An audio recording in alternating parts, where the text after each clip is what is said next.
So a couple of tips. Number one, the business model canvas is a scorecard. It's not the class.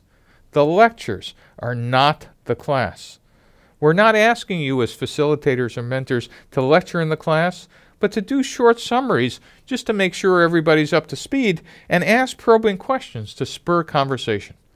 But the class itself is about critiques, about each team's findings, from their original hypotheses to what did they actually learn.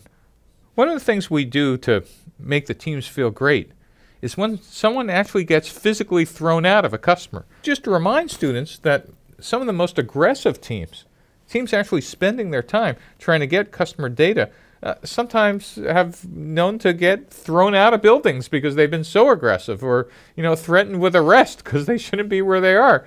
We're not asking you to break any laws or do anything illegal, but you're pushing hard when somebody physically grabs you by the arm and escorts you out of a place. Then you get in, then you get to show up at the class, tell us that story, and the teaching team needs to stand up and applaud that activity. That just means there was an aggressive team.